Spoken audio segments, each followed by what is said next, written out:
Arsenal. Mm. Why do you?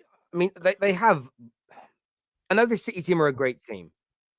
We have to put some context on this, and I've been very, very, very pleasant to Arsenal this year, and I'll remain to praise elements that need to be praised. But no team in January has ever had 43 points and not won the league. I got sent this statistic today. They've been the longest standing team. 93% of the season, they've I been knew you were gonna mention it. I knew you were gonna mention it. 93% of the season, they've been top.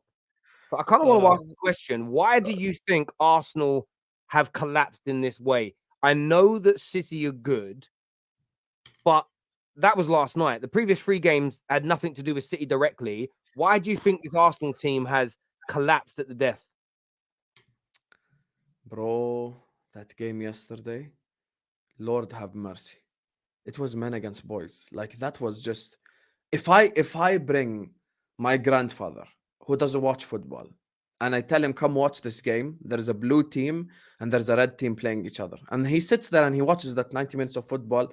There is no way he would believe that they both are competing for the same title together. There is no way.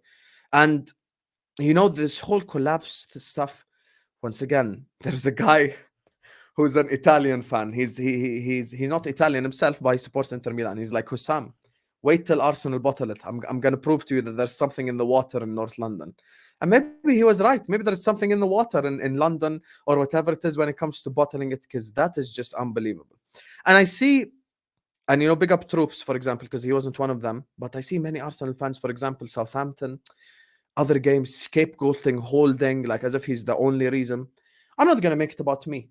But in 18-19, when I went to the Etihad, Dejan Lovren started as my centre back. That was my only loss of the whole year. I could easily blame Dejan Lovren as the reason why we didn't win the league. But that's not how life works. We cannot scapegoat holding. We cannot scapegoat certain players. I think it's collective failure. When people are successful, they succeed as a team. And when they fail as a team. I think you have to look at the Southampton game and the West Ham game for me, if I'm being honest in this whole run. Because Anfield, look, Man City themselves have lost at Anfield this season. So Anfield is just, maybe it's a different test for certain teams. West Ham and Southampton, I'm sorry, as Arsenal Football Club, as a team that's top of the league, you should be able to field an academy centre back, not just holding, an academy centre back and still win. And this is where I'm going to even move over to Man United a little bit, just in context of this conversation. We all laughed at Man United fans when they kept using the excuse of Casemiro's playing. Casemiro isn't playing, sorry. Every time it seemed United would get a bad result, Casemiro isn't playing. And we sat there and we said, is Ten Hag's system that great if one player doesn't play and you're shit? So now we ask the question, is your league team and your league form and what you're trying to accomplish in this league that strong if you lose one player in Saliba and suddenly you collapse? So this is my thing, like including holding as part of the scapegoat is a problem. Because now I look at the last three games. Partey has underperformed massively. Bukayo Saka has underperformed massively and missed the penalty against West Ham as well, which could have given you 3 points. You look at the left back Zinchenko, underperformed massively to the utmost degree. You've got players, Gabriel Jesus, Southampton. The last 15 minutes of that game, Gabriel Jesus was pathetic. Instead of attempting to shoot at the goal in the penalty box when he had the ball, he was trying so hard to win a penalty. Shoot at the goal, my brother. Shoot at the goal. Instead of trying to attempt to win a penalty that much. His mentality, I thought Jesus and Zinchenko were meant to be the leaders. I see Jesus crying twice. I see Zinchenko trying to rally the troops, but no one's listening anymore. It feels like it's just a mental collapse from this whole team. And that's because they're young. They're inexperienced, and this comes with youth. But here's the problem now. They are, and I knew Terry was gonna mention this. They are the longest ever top of the league team ever. 93%. When you say 93%, that is a long ass time. Like think about it this way. It's 27th April. There's only 1 month of Premier League football left. That's it. 27th April, you guys, today. 27th April. Today is 27th April. And just now, Arsenal have surrendered their lead of the Premier League title. I'm sorry, whatever excuse you have, it's not acceptable. And also, furthermore, if your excuse is going to be squad and starting 11 and blah, blah, blah, you've been knocked out of the Europa League, you've been knocked out of the Carabao Cup, you've been knocked out of the FA Cup. So we can't use that as an excuse either. Sorry. Essentially, for the last month and a little bit, you've been playing one game a week. 18-19, for example, I could have used that excuse for the league because I had a Champions League to play and I got to the final. And maybe, okay, City had a stronger squad, so they could rotate a bit more. Even non-Liverpool fans like a Terry would understand it because we went on to win the UCL. Maybe our squad isn't as strong. We needed a bit of additions and we'll win it again, blah, blah, blah. People would understand. But now, when you've been knocked out of all competitions and you screw up the way that you do, for me, I'm not even looking at the City game. I'll tell you what, I have a problem with the City game. I look at West Ham and Southampton. This is my problem with the City game. There's losing and then there's humiliation. There's a way to lose. And people sometimes don't like that because they go like, oh, 0 points, blah, blah, blah, and they just want to equate it. But let's be real. There's losing and then there's disgracing yourself. When I was in a title race with Man City, I drew their 2-2, I drew their 1-1, and I lost their 2-1. That 2-1 game in 18-19, no one's going to come up here and say Liverpool were humiliated against Man City. No, we actually showed up ourselves. We played good football. Yesterday, I'm looking at the game and I'm like, bro, this is like City against Crystal Palace. This is City against Leeds. This is City against Leicester. There's no difference. The only difference is they're wearing red and they're a big team from London. That's the only difference. But the performance was pathetic on the football pitch. And you're lucky, by the way, that it even ended 4-1. Erling Haaland himself could have scored like 5 goals yesterday. This could have easily been 6-1, 7-1, 8-1. So you should count yourself lucky to lose out like that. And the mental collapse from the team, the mental collapse is the problem. I'm much more worried if a team mentally collapse than they just lose the league, and it just happens and they lose by a point or goal difference or blah, blah, blah. And I see certain Arsenal fans talking about, the Man United meltdown or the Newcastle meltdown or the Liverpool meltdown in 18-19. But once again, context matters. If I am top of the league for 93% of said league, I have to win it. I'm sorry, I have to win it. There's literally like fucking 5 games left. And now you're going to be second? Come on, it's unacceptable. And it's a collapse and it's a mental collapse. And the players are to blame and Arteta is to blame. Everyone is to blame. As a team, they have failed. That's just the truth. Mate, 100%. I think I kind of get why they would have a pop Holding. He's not very good. I get that. Makes complete and utter sense to me. No doubt about it whatsoever. But I was thinking back to a few experiences in my life. One, when I used to fight, points fighting in sport karate and kickboxing. And I thought I was fighting a really good guy. David Elms was his name. And I remember going into his quarterfinals to get into the semifinals, which means I'd been guaranteed a place on the plane to go to the World Championships in this department.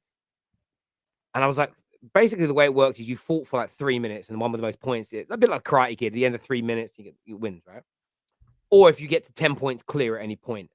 I went 4-0 up. I then went 5-0 up. And we were about halfway through.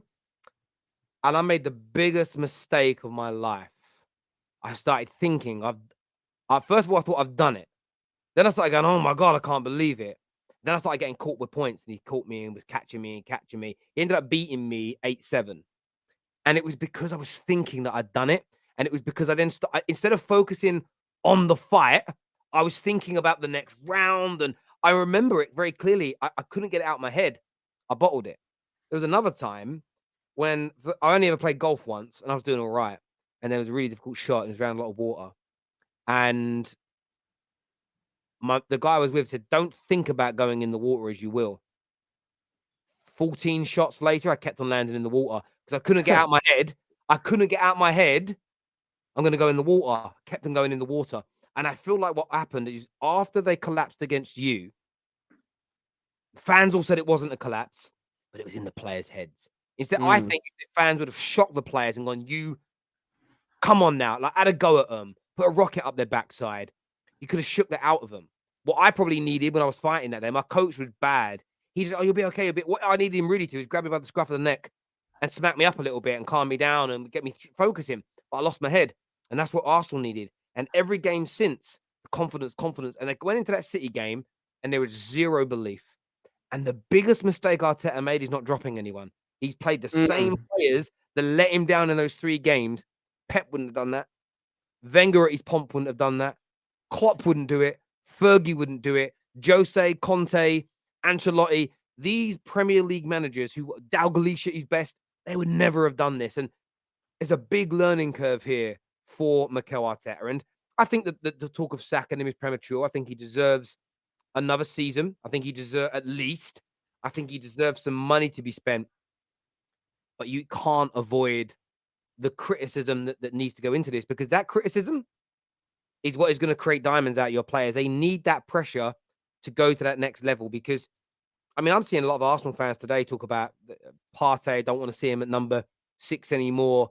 The experiment has failed. And I'm sort of like, it was only a month ago you were saying he's better than Rodri and Casemiro. Only a month ago. So Don't say and Casemiro like they're the same. Let's not put Casemiro in there now. They are. Casemiro is amazing. No, I know he's you, not. you lied on your show the other day with Troops. You would definitely have him at your club. But the thing is for me, like, I look at it from the point of view of maybe they have got their answers on Thomas Partey. That's why they're looking at Declan Rice, because it's in these big moments that is when your team's brilliant. I think that is when you get the answer to whether or not people are good enough. Now, I don't think they'll sell Partey because of this. It's not going to be a Jim Leighton moment or a Diego Forlan moment where Fergie was like, "You put the wrong boots on, I'm selling you. Like, you're done." But I think they're going to bring in competition and say, "Well, we've got to try somebody else because you need your play." And that's why City, where I got to give City so much credit, they just handle that pressure. They handle that pressure almost, you would say, with ease in many, many ways. This here says, Arsenal excuse is bigger fish to fry. That did not work. Yeah, listen, Igal, I'll give Igal a lot of credit. Igal called that out last night and said anyone who had said that or has been saying it was bullshitting. And I'm like, damn right. No, it is a mad excuse. Joe says, idea that Zinchenko and Jesus were experienced heads. A young Arsenal team needed to succeed was always hilarious. There's a reason Pep let them go. Yeah, I've heard that narrative. Do you agree with that? No, I completely agree. I think there's 100% a reason that City let them both go, because they're both not good enough. And people might not like that. People might not like the, oh, Zinchenko's not good enough. Jesus is not good enough. Are you crazy? No, I'm not crazy. But I know for a fact Pep Guardiola would not sell you Kevin De Bruyne. He would not sell you Erling Haaland. He would not sell you John Stones. He wouldn't sell you Ake. He wouldn't sell you Akanji. He wouldn't sell you he wouldn't sell you Kyle Walker. He wouldn't sell you Rodri. So why is these two specifically they're selling? Guys, there was a period of time. I was in a title race with City, so I know this more than the Arsenal fans. There's a period in time where Pep Guardiola preferred playing KDB as the false nine over Gabriel Jesus. Do you understand that Gabriel Jesus was fit and available and on the bench, and KDB started ahead of him? So I am not saying anything negative about them too. I think they've been wonderful pickups and additions for Arsenal, but relying on them by themselves is an issue. And my thing is, I'm so glad Debbie said what she said earlier on, the bigger fish to fry stuff. This is why winning builds winning. Momentum matters in football. That's why you never want to lose, whether it's a Carabao Cup game or an FA Cup game or a Europa League game. Always have the mindset that you want to win. Because if you just keep winning and winning and winning and winning, that builds the winning culture in your head. And also, once again, what Terry just said to Debbie and to Joe and to the Arsenal fans in general, the problem is that you were top of the league for a really long time. As we speak today, by the way, you're still top of the league. You're still top of the league as we speak this very second. Like, I know people, okay, points on the board matter more than games in hand, blah, blah, blah. But we probably do think that City are going to win their 2 games in hand. This will only happen in May time. So you've been top of the league for a really long time. So that's the problem. Now you're talking about Partey this, Partey that. I think Partey's had a lovely season. I think Saka's had a lovely season. I think many of these players have had incredible seasons. But now it's about what you do in the transfers. Because, for example, let me ask you now an important question. We can all sit up here and say holding blah blah blah, holding blah blah blah, holding blah blah blah. Okay, did you not sign that Polish centre back from Italy? Did you not sign him, Kiwior? Yeah. Why didn't you start him? Because if you signed him, you think by definition he's good enough for Arsenal. So there's 2 things here. Either Arteta should have started him and he didn't, or number 2, Edu is signing players not good enough for you. So there's no third way about it. It's as simple as that. So you can sit up here and you can blame Rob Holding and blah, blah, blah. Why didn't Kiwior start? You signed him in January. He should have started.